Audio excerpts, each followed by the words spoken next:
साल 1964 में पीएम पंडित जवाहरलाल नेहरू का निधन हो गया। नेहरू के निधन के बाद कांग्रेस के सामने सवाल यह था कि अगला प्रधानमंत्री किसे बनाया जाए। उस समय कैबिनेट में वित्त मंत्री मोरारजी देसाई थे और उनके मन में पीएम बनने की आकांक्षाएं जोर पकड़ रही थी। लेकिन देसाई के पास कांग्रेस कार्य समिति में उतनी ताकत नहीं थी, लेकिन पार्टी के अंदर उनकी पकड़ काफी मजबूत थी। उनके पीएम बनने के सपने पर एक शख्स ने पानी फेर दिया था, या फिर यूं कहें कि उनके पीएम बनने के दाव को एक शख्स ने ही फेल कर दिया और देश की जिम्मेदारी सौंपी गई लाल बहादुर शास्त्री को। अगर आप आज की साउथ की राजनीति को देखेंगे, खासकर तमिलनाडु की राजनीति को, तो आपको सब नेताओं की जड़ें तमिल सिनेमा से जुड़ी हुई दिखेंगी। एमजी रामचंद्रन, जयललिता और एम करुणानिधि। लेकिन इन लोगों से पहले भी तमिलनाडु में एक किंग मेकर था जिसने पहले लाल बहादुर शास्त्री को पीएम बनाया और फिर इंदिरा गांधी को। हम बात कर रहे हैं कुमारस्वामी कामराज की, यानी कि के कामराज की। कामराज ने ही मोरारजी देसाई का पीएम बनने का रास्ता 2 बार रोका था। आज जानेंगे के कामराज के बारे में। नमस्कार, मेरा नाम है रिया शर्मा और आप देख रहे हैं टीवी 9 डिजिटल। देश के ऐसे कद्दावर नेता जिन्होंने पीएम बनने का ऑफर इसलिए ठुकरा दिया क्योंकि उन्हें हिंदी नहीं आती थी और उनका मानना यह था कि देश के पीएम को हिंदी आना बहुत जरूरी है। 15 जुलाई 1903 को तमिलनाडु के विरुधुनगर में एक गरीब परिवार में के कामराज का जन्म हुआ था। घर के हालात ठीक नहीं थे और इस वजह से वो अपनी स्कूली पढ़ाई भी पूरी नहीं कर पाए। महज 11 साल की उम्र में वो अपने चाचा के किराने की दुकान में काम करते थे। लेकिन उस दौरान जलियांवाला बाग में हुए नरसंहार ने उन्हें राजनीति में कदम रखने के लिए प्रेरित किया। वो घटना उनके लिए एक ट्रिगर पॉइंट रही। इसके बाद उन्होंने कार्य सेवक के तौर पर कांग्रेस पार्टी के साथ काम करना शुरू किया और साल बीतते गए और 1940 में वो कांग्रेस पार्टी की राज्य इकाई के प्रमुख बन गए। जिसके बाद कांग्रेस ने उन्हें मद्रास का सीएम बना दिया। साल 1940 में वो कांग्रेस पार्टी की राज्य इकाई के प्रमुख बने और ये पद उन्होंने साल 1954 तक बनाए रखा। इसके बाद कांग्रेस पार्टी ने उनको मद्रास का सीएम बनाया। मद्रास में शिक्षा क्षेत्र और हेल्थ सेक्टर के विकास का श्रेय अगर किसी को दिया जाता है तो वो के कामराज ही है।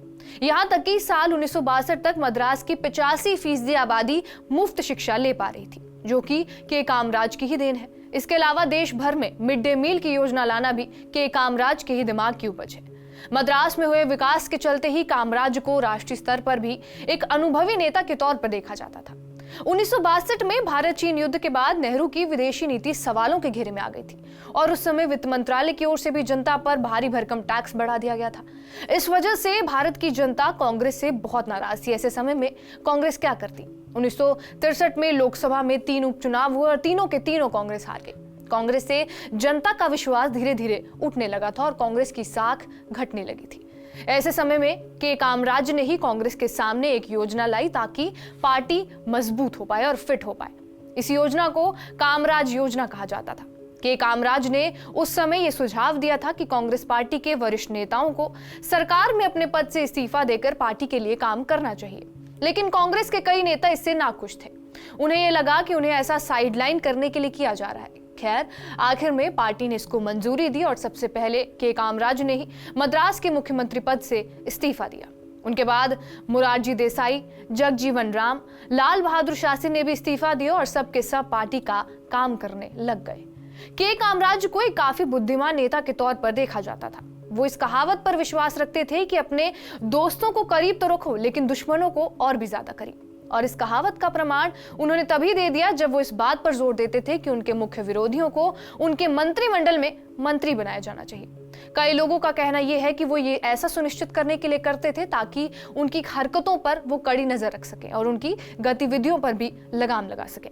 मद्रास और कांग्रेस पार्टी के राष्ट्रीय स्तर का नेतृत्व दोनों में उन्होंने अहम भूमिका निभाई, चाहे वो भारत चीन युद्ध के बाद जनता में पार्टी को लेकर विश्वास जगाना हो या फिर देश में सूखे के समय अर्थव्यवस्था को संभालना हो। इधर लाल बहादुर शास्त्री को उन्होंने पीएम बनाया तो उसके 2 साल बाद ही लाल बहादुर शास्त्री का निधन हो गया। इसके बाद फिर कांग्रेसियों में के कामराज को पीएम बनाने की मांग उठी और तब मोरारजी देसाई की भी फिर से पीएम बनने की कामना जगी। लेकिन के कामराज कांग्रेस के भविष्य को देखते थे। उनके मुताबिक पीएम पद संभालने के लिए इंदिरा गांधी सबसे योग्य थी। इंदिरा गांधी उस समय नौजवान थी और उन्हें लगता था कि भारत को अगर कोई अंतर्राष्ट्रीय स्तर पर अच्छे तरीके से दिखा सकता है, प्रोजेक्ट कर सकता है, तो वो इंदिरा गांधी ही है। ऐसा हुआ भी, इंदिरा गांधी पीएम बन गई। के कामराज काफी सादगी से रहते थे। सीएम होने के नाते उन्हें जेड लेवल की सुरक्षा मिली थी, जो उन्होंने लेने से मना कर दिया। वो कहीं दौरे पर जाते तो सुरक्षा में सिर्फ पुलिस का एक पेट्रोल व्हीकल चलता था। जब कामराज का निधन हुआ तो उनके पास सिर्फ 130 रुपए, 2 जोड़ी चप्पल, 4 शर्ट और कुछ किताबें थी। बहरहाल के कामराज की इस वीडियो पर आपका क्या कुछ कहना है, हमें कमेंट बॉक्स में जरूर बताएं। बाकी देश और दुनिया की तमाम बड़ी खबरों के लिए बने रहिए हमारे साथ TV9 डिजिटल पर।